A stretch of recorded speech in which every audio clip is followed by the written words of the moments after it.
That night, Osrith did not lie awake on her stiff, straw-filled mattress listening to the servant girls chattering away so fast that she could not understand them.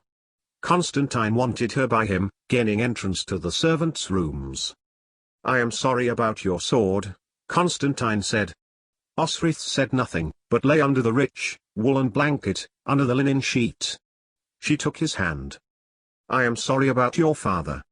Constantine moved his head over, his eyes resting on her features in the moonlight, but said nothing.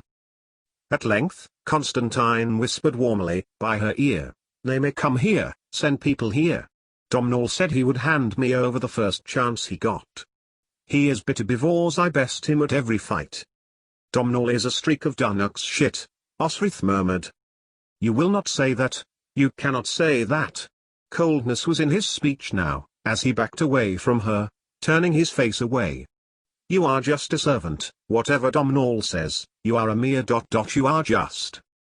Then, Constantine put his hands on her shoulder, pushing her back to the feather-down mattress, his weight shifting across her. "Don't make a sound, you gave your word to Domhnall, and me, that you would fight anyone who would try." Osrith pushed back, but Constantine was too strong for her. As he pressed into her, moving his body up and down, his manhood in and out, over and over, she was glad to have taken the lily route. Despite what she had vowed, she had given in to him, though it felt like a damp inconvenience to her. Yet she felt a closeness to Constantine, and Domhnall that she had never found with anyone, even Bouka. "Come on. Get up. Both of you." Morning had arrived, although it felt to Osrith as if she had only closed her eyes minutes ago. A cold breeze shot over her flesh as the covers were flung off them both. "Get up, Constantine, you are needed." "It's night," moaned the prince. "It's nearly dawn." Domhnall looked over Osrith's naked body as she began to pull on her woolens, which were in the granite floor. "Why?" moaned Constantine. "All are needed." Domhnall looked at Osrith again, who had his back to him and was doing up the laces in the back of her cotton undergarments. "They will do a census." "Why?" groaned Constantine, sullenly. Domhnall passed Osrith her trousers and leather jerkin and, a frown of disapproval passing over his features. "King Finliarth of the Neill, our aunt's husband, is dead." And it would be a new world, Osrith thought, later. Other Irish kings would make their bid for the northern Neill territory, and Osrith had to be ready. 88,888,888. 900 AD. They processed to Stirling and on to Scone 5 months after Domhnall Mac Alpin was taken to Iona and buried, Constantine overseeing the resting place of his cousin and closest kin. It was bad luck to crown a king in the winter, the heathen said. They began their new year at Samhain and, to midwinter, death stalked their thoughts. But, it was a few months into the Christian New Year. Easter had been observed and the whole of the kingdom felt lifted by the young, warrior king. Damage made by the Norse and dissenting, Giric factions had been repaired and Dunnottar had been refortified as Constantine travelled to the kingdom of Dulriada to place his foot in the rock at Dund, the ancient hill fort beloved of the secretive heathen. Osrith was reliably informed, by Oz, the daughter of the heathen woman she once visited. The royal household were to meet the progressing royals as they crossed the Trossachs mountains and into the lower land, crossing from Dulriada to Pitland.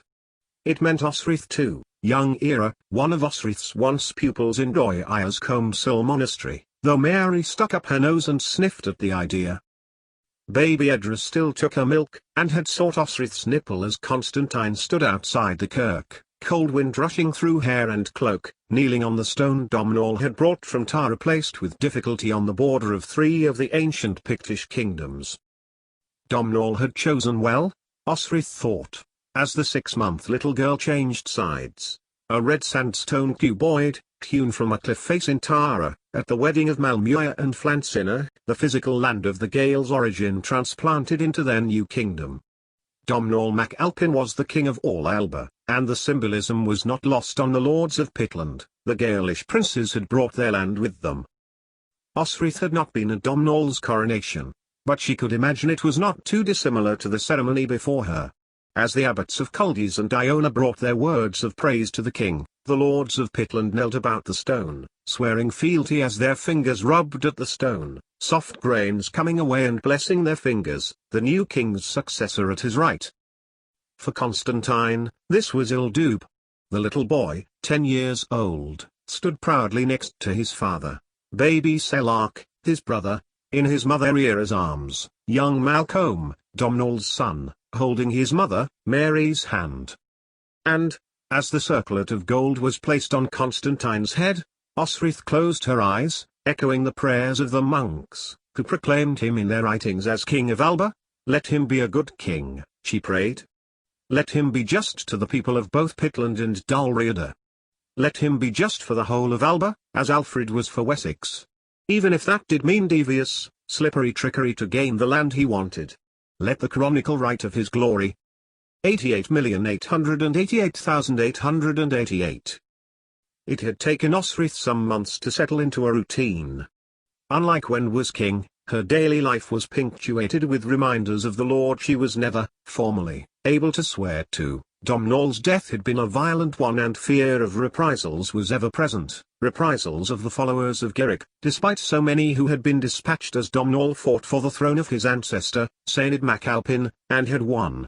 So, her promise to Constantine that she would spy for him had not been translated into anything tangible. "Have you considered?" Constantine asked one night, as he sat in the ebony-panelled throne room of Dunnottar's fortress. "Saenid, head of my father's guard, has never married." Osrith, sitting by the fire, looking into the flames as the cool of the late summer reminded all that salad days were passing, turned. This routine of retiring late at night to talk to one another had grown from Constantine's return to Dunnottar. He had not slept that night, and Osrith, who had been feeding Edra, had found him striding towards the throne room. He invited her in, and she had sat. Tonight, Edra was sleeping, coming only to Osrith when she wouldn't settle with her nurse. "He has waited for you, I believe, Osrith, even when there was no hope of you ever returning." Osrith considered Saenid, her heart filling with affection. He had evaded death on the battlefield, when had fought Eochaid and Geric's combined forces, all those years ago, rescuing half a dozen men. He had coordinated policy with Owain, Eochaid's successor. King Eochaid, of the Strathclyde Cymric, had fallen asleep, too, just as Findlech had. Saenid had risked his position in the palace, even his life, to let her go, once. "I had not discounted Saenid," Osrith said, "the man who had taught her Brittonic Cymric when she was 12 and had just arrived at Dunnottar, a thin, disagreeable child. It had helped her speak to the heathen at Dunnottar village, get what she needed which could never be obtained from a Christian healer, Oza's mother, the wise, white-haired, kindly woman. He did not deserve what she was, Osrith knew, and what she was going to become. And yet, was that the true reason? Even now, as night flirted with morning, the time all truths were born, Osrith could not bring herself to admit to herself the soul-wrenching primal desire that she felt when Finan the Agile would kiss her, would hold her, would love her. Finan more she called him between themselves. She had chosen many men to enter her body, but only Finan the Mighty into her heart. "If I marry, I cannot spy," Osrith reasoned as her heart quickened, looking back into the curling flames. Baby Edra would be left homeless. "No," Constantine replied. "I like the child. She is not like any of my children, not Domhnall's son. She looks round when people come into the room, her eyes are bright."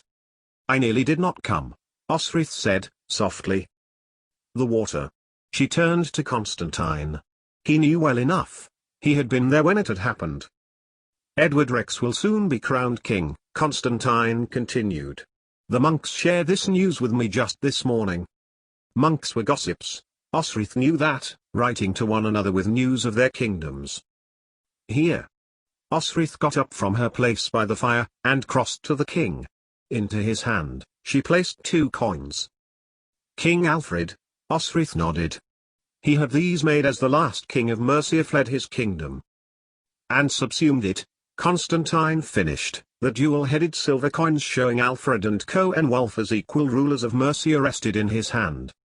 "And, when Ethelfled married Ethelstan," He accepted Elfred as overlord of Mercia, and Elfred Rex Anglorum. She looked at the candlelight playing on the surface. He is just doing just what Flann has done, Constantine concluded, closing his hands over the coins. Except, Flann did not have the depth of trouble with the Norse as he did, nor us, nor the Danes. Can't you see? Edward is becoming expansionist. Constantine shuffled in his seat. He has more support than Flann. I am Flann Sinner will do something to stop the Norse. His idea is settlement and assimilation is a good one. Besides, his son Dus has risen up too many times, Flann is too powerful, and too many people lost the goodwill under the parley. Constantine, Osrith said, slowly, trying not to sound belittling.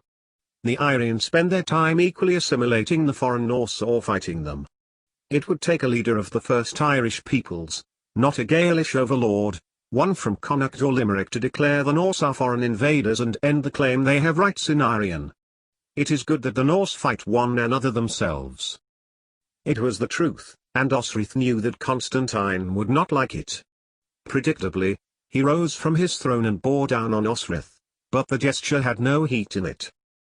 It had malice though, and he caught her by her deformed left hand and swing her to her feet, though it was not so easy as it once had been for him. He closed down on her, breath of stale ale and chicken flesh. No. Osrith said, as the familiar grip found her wrists. We are no longer children, Constantine. You will not take me. And, in response in an oft-practiced move, she seized his forearms with her hands and tore outwards. The king dropped his wrists, and fell back for a moment, then looked back to Osrith, a look in his eye. She had seen it before, as a child, when he sought to work something out, calculating outcomes and strategy. You have changed, Edrautrod's daughter, Constantine said. And I do now believe you can spy for me. He stepped back a little, then looked back at her again. His look this time was unfamiliar to her. Was it disbelief? Unknowing? Respect? And what would you have me do, my lord? It was the first time Osrith had addressed Constantine Mac as such. She had said it many times before, to royalty, to nobility. There had, however, only ever been one occasion that she had truly meant it. You will remain here, he continued, standing tall, his black hair catching the firelight. Your first task in my service is to travel, every day, over the water to our most holy monastery. You will sit with the monastic scribes and detail everything, of Wessex and the other kingdoms you know, too. He had changed from that child she once knew, who would tear a manuscript into pieces rather than read it. His time in Ireland with his kin had honed Constantine to become the skilled politician that he was. Osrith knew that she was being tested, that her loyalty was under scrutiny, and that this child she had brought with her for his care could turn, in a heartbeat, into a hostage, in the fashion of his Gaelish family. He was still not the most skilled on the battlefield, Sainid had confided this, his sword and he yet to be won. But he did not need it to be. His kingdoms were no longer under direct threat from the Norse. Where they settled he formed a trade deal though. Despite saying the baptismal words, Constantine knew they were still pagan. It would not have done for Alfred. That king wanted body and soul submission from the Danes. Yet, Alfred's kingdom had been more savagely fought over than the kingdoms in Alba, and where Constantine could not resolve a matter by force, gold-locked with a mutual agreement of future trade and young sons brought resident in the came into play. For, Constantine said, without interest from both sides, wealth would just pour from Alba whenever the Norse shuffled a toe. Constantine said she had changed, and so had he. Yet some things were just as if she had never been away, the rhythm of the castle, with its food deliveries, trade at the harbour, peasants walking from it to the villages. Osrith inhaled, defeated. She knew what she had to do. Constantine had sheltered her and Edra for the best part of a year, after she had made a promise. She took his hand. Come on, Osrith said. Come with me. When she had closed the king's chamber door behind her, Osrith lay herself on the covers of his bed. She saw Constantine frown, uncertain of her intentions. Lie next to me, Osrith asked. And, as Constantine's weight sank onto the linen, and he swung himself down next to her, Osric found she was doing something she had never done in her life. She dissolved into tears. And after, as Constantine lay next to her, holding her as her shoulders shuddered from her release of 22 years of emotion, she remembered the world for him. From her flight from Dunnottar, from her perverted fate, going along with the Frisian fisherman, through Wessex and Mercia, through the court of Alfred, in the scorn of Ethelfled and the bed of Edward. When she had thought she had finished, as dawn was lightening the foggy morn, Constantine asked her of Utrid. And she told him, realization now that the king of Alba's deepest desire was to reclaim and possess Northumbria, down to the wall and onwards.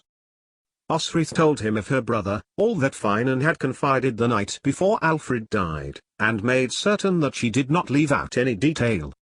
And, of course, her second brother, son of her mother and Elfric who, her uncle had proclaimed, was Bibbenberg's heir.